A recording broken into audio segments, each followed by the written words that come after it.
السلام علیکم ناظرین، ڈاکٹر دانش ریئل فوکس کے ساتھ حاضر ہے۔ بڑی ڈیولپمنٹ ہے، آپ کو پتہ ہے کہ لانگ مارچ کا آخری ترپ پتہ عمران خان نے کھیل لیا ہے۔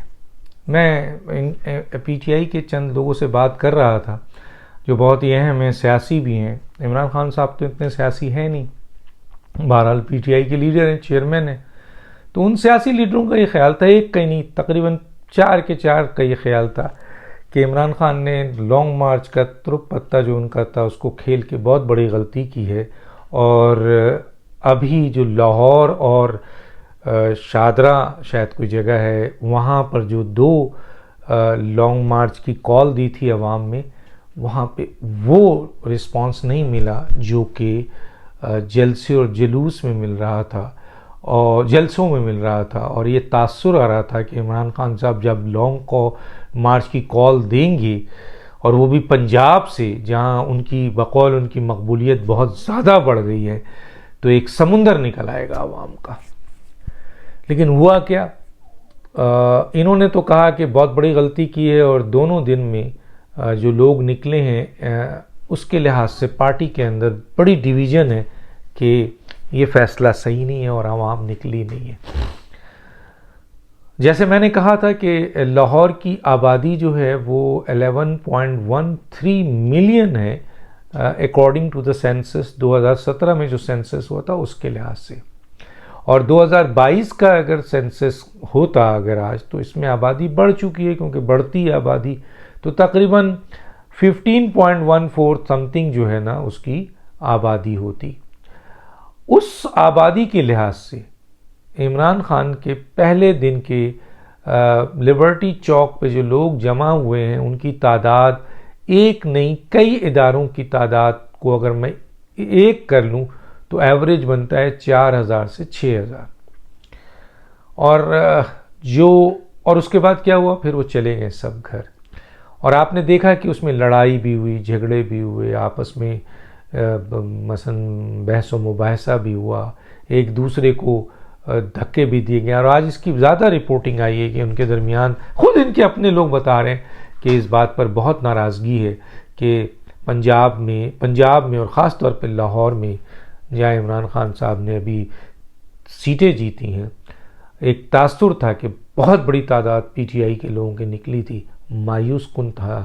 ایون کہ فواد چودھری کے حوالے سے کسی نے کوٹ کیا کہ یہ جو لوگوں نے پنجاب میں یا لاہور میں کارکنوں اور دوسرے انہوں نے حلف اٹھایا تھا، وہ پی ٹی آئی لیڈرشپ کے ساتھ انہوں نے حلف اٹھانے کا صحیح مظاہرہ نہیں کیا۔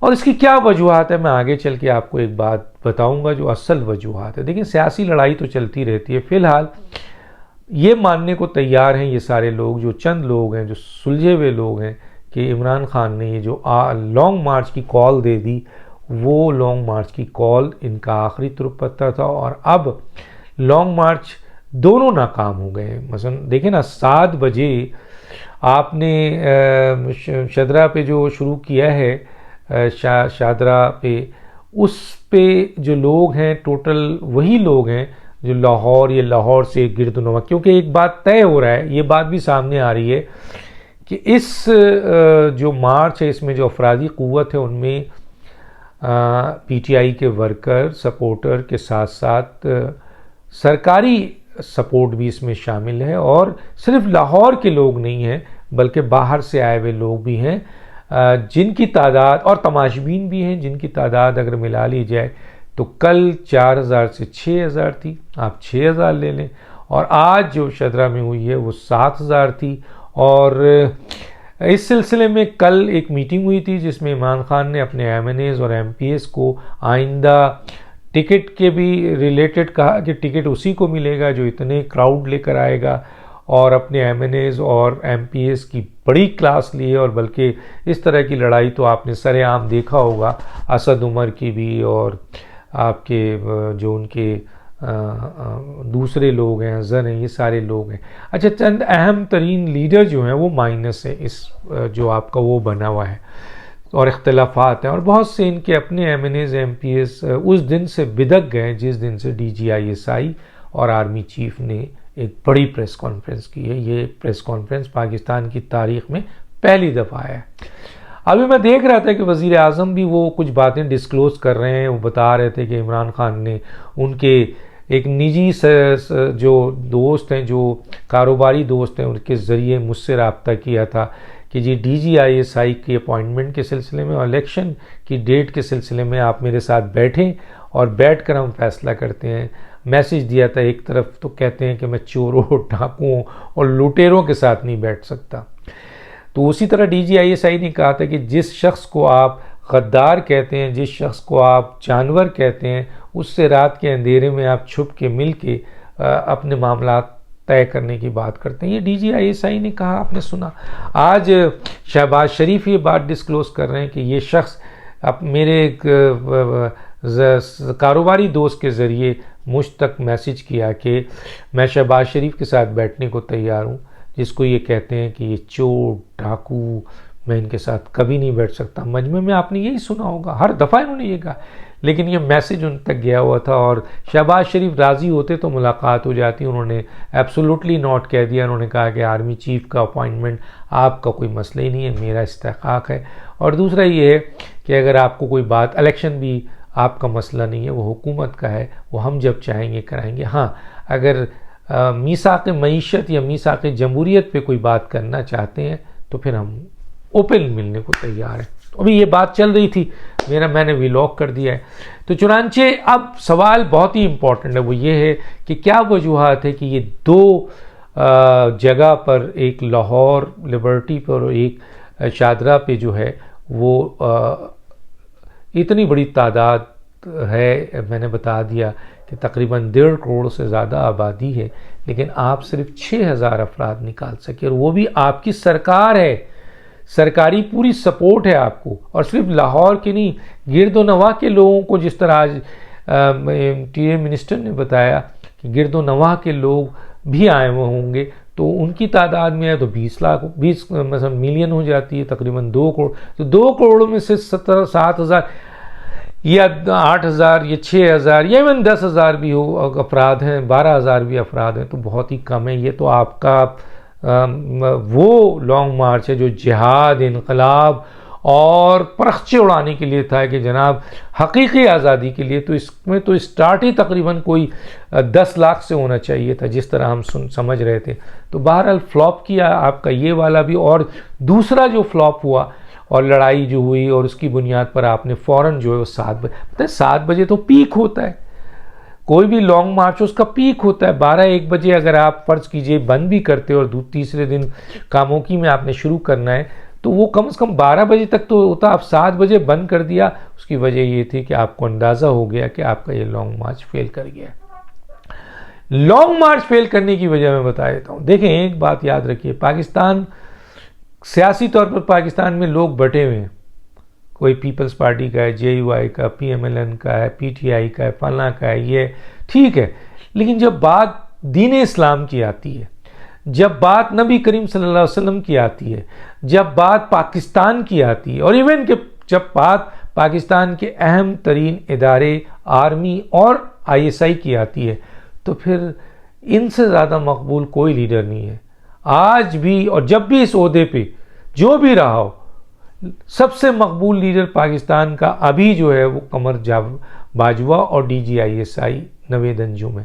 General Qamar Bajwa as A army chief اور نوید انجم ایز اے DGISI اس وقت پاکستان کے سب سے زیادہ مقبول لیڈر ہیں، اور اس ادارے سے، دین سے اور پاکستان سے سب سے زیادہ لوگ محبت کرتے ہیں، سیاسی اپنی جگہ ہونے کے باوجود. تو چنانچہ جب عمران خان صاحب آپ ان کی لیڈر کو جو کہ آرمی چیف ہیں، آپ ان کے لیڈر کو جو DGISI ہیں، اگر اس طرح حملہ کریں گے تو پھر آپ کے اندر بھی دراڑ ہوں گے، آپ کو لوگ چھوڑیں گے، اور سیاسی سب مل گئے. تو آپ کے ان 2 لانگ مارچ کی ناکامی اب تک جو ہے اس کی وجہ یہ ہے کہ آپ نے مغالطات بکی، آپ نے تضحیک کی، آپ نے دھمکی دی، آپ نے بلیک میل کیا، آپ نے گالیاں دی، آپ نے انسلٹ کی آرمی چیف کی، DGI کی، اور مسلسل آپ اس ادارے کو جو ہیں وہ اس کی تضییق کر رہے ہیں اور اس ادارے کو کمزور کرنے کی کوشش کر رہے ہیں، تو پاکستان کی قوم کسی بھی صورت میں پاک آرمی کے خلاف نہیں جا سکتی. پاکستان کی قوم کسی بھی سلسلے میں دنیا کی نمبر 1 ایجنسی DGISI کے خلاف نہیں جا سکتی. پاکستان کی قوم اپنے نبی کے خلاف نہیں جا سکتی، اپنے رسول کے خلاف نہیں جا سکتی، اپنے دین کے خلاف نہیں جا سکتی اور اپنے ملک کے خلاف نہیں جا سکتی. سیاستدان جا سکتے ہوں لیکن قوم نہیں جا سکتی. اسی لیے قوم نے جب پریس کانفرنس ہوئی DGISI کی، غیر معمولی پریس کانفرنس، 75 سال میں ایسا نہیں ہوا، اور وہ شخص جو میڈیا میں آنے کے لیے تیار نہیں تھا، تو DGISPR اور DGISPI نے جس دن پریس کانفرنس کی، عمران خان صاحب، اس دن آپ تباہ ہو گئے، اس دن آپ ختم ہو گئے. سیاسی لڑائی تو لڑ سکتے ہیں لیکن قوم کے دل جن کے ساتھ دھڑکتے ہیں ان سے لڑیں گے تو قوم سے لڑائی ہے آپ کی. اسی لیے دیکھیے بالکل آپ کے اندر پارٹی میں بھی دراڑ پیدا ہو گیا ہے، اور اس پر سے دیکھیں کہ آپ کے بندوں کی جو انفارمیشن ہے کہ آپ نے اس لانگ مارچ کے لیے کرمنلز ہائر کیے ہوئے ہیں، اسلحہ بردار لوگ ہائر کیے ہوئے ہیں. آج علی امین گنڈا پور صاحب کی آ گئی نا پریس، وہ جو لیک ہو گئی نا، جس میں وہ ایک اسد خان جو کہ اس کی ڈیٹیل آنی باقی ہے، اس سے اسلحہ اور لوگوں کی بات کرو، اور علی امین گنڈا پور نے اس نیوز کو جو بریک کیا، رانا ثناء اللہ نے اس کو ایگری کیا کہ ہاں جی تم ہمیں پکڑو گے یا مارو گے تو پھر ہم تمہیں چھوڑ دیں گے، ہم نے چوڑیاں پہنی ہوئی ہیں. مثلاً وہ حکومت ہے، ریاست ہے، وہ تو کہہ رہی ہے کہ آپ اگر چڑھائی کریں گے تو ہم نہیں چھوڑیں گے، لیکن آپ کون ہوتے ہیں یہ کہنے والے کہ جی ہم بھی بدلہ لیں گے. بہرحال انہوں نے مان لیا، اور اس کا مطلب یہ ہے کہ یہ بہت بڑی تیاری تھی اور انٹیلیجنس رپورٹ بھی تھی. میں نے اپنے ٹویٹ میں کہا تھا، اور فیصل واڈا جو ان کے آدمی تھے جو میٹنگ میں بیٹھتے ہوں گے، انہوں نے تو ڈسکلوز کر دیا تھا کہ یہ خونی مارچ ہوگا. عمران خان صاحب لاشوں کے اوپر سیاست کرنا چاہتے ہیں. ارشد شریف کی لاش پہ سیاست تو انہوں نے کی لیکن کامیاب نہیں ہو سکے. جب DGISPR اور DGISI نے کھول کے رکھ دیا ہر چیز، تو عمران خان صاحب بیانیہ ان کا نہیں چل سکا. اب عمران خان چاہتے ہیں کہ اپنے ہی چند لوگوں کو مار دیا جائے، ان کی لاشوں کو اٹھا کر وہ سیاست کریں، اور اس سیاست پہ وہ جو ہیں وہ مظلوم بنیں، اور پھر اداروں پہ اس کی ذمہ داری ڈالیں. دیکھیے اللہ کرنا کیا ہوا کہ علی امین گنڈا پور کی پہلے تو فیصل واڈا کی پریس کانفرنس آ گئی. ان کے اندر کے بہت اہم آدمی جن کے پاس بہت راز ہے انہوں نے کر دیا، بتا دیا. اس کے بعد علی امین گنڈا پور کی آڈیو آ گئی جس میں انہوں نے ایگری بھی کر لیا کہ ہاں جی بالکل ہم تیار ہیں. تو یہ پکڑے گئے اور چند لوگ گرفتار ہوئے، اور نیوز پہلے سے تھی انٹیلیجنس کے پاس کہ عمران خان کے اندر موجود چند لوگ دہشت گرد کرمنلز کو اپنے ساتھ لے کے چل رہے ہیں. اطلاع ہے کہ لاہور میں بھی ایسے لوگ دیکھے گئے ہیں. تو چنانچہ سیکورٹی فورسز شاید فائرنگ نہیں کرتی، لیکن یہاں سے فائرنگ اگر ہوتی تو وہ اپنے ڈیفنس میں کراس کرتے اور اس میں معصوم PTI کے لوگ مارے جاتے. نہیں مارتے تو پیچھے سے آپ مارتے اور شو کر دیتے کہ ان کو سیکورٹی فورسز نے مارا ہے. 8 10 12 لاشیں گرا کر آپ خود اس کو اٹھا کر پھر ہائے ہائے کرتے کہ جناب یہ دیکھیں ہمارے ورکروں کے ساتھ ہوا ہے. لیکن یہ ایکسپوز ہو گیا، پتہ چل گیا، اور آج آپ کہاں کھڑے ہیں دیکھیے. تو مکمل طور پر آپ ناکام ہو چکے ہیں. مکمل طور پر آپ جو ہیں وہ آپ کا یہ آخری حربہ بھی آخری. ہم کہتے تھے کہ یار ان کو کرنے دیں، جو دھمکی دے رہے ہیں نا ان کو کرنے دیں لانگ مارچ، دیکھتے ہیں کیا کر لیں گے. تو آج پتہ چلا کہ ابھی 2 دن ہوا ہے اور ان کا لانگ مارچ ناکام ہو گیا ہے. اور لانگ مارچ کیا ناکام ہوا ہے؟ ان کی پوری سازش ایکسپوز ہو گئی ہے. اور ایک بات طے ہو گیا ہے کہ لانگ مارچ ناکام ہے، اور اس کی وجہ یہ ہے کہ پاکستان کی عوام اپنی فوج کے پیچھے کھڑی ہے، پاکستان کی عوام اپنے دین کے پیچھے کھڑی ہے، پاکستان کی عوام اپنے ملک کے پیچھے. ان تینوں میں کمپرومائز نہیں ہو سکتا. آپ نے غلط جگہ پر اسٹرائک کیا تھا عمران خان، آج منہ کی کھائیں. سیاسی لڑائی اپنی جگہ. ڈاکٹر دانش کو یاد دیجیے. اللہ حافظ.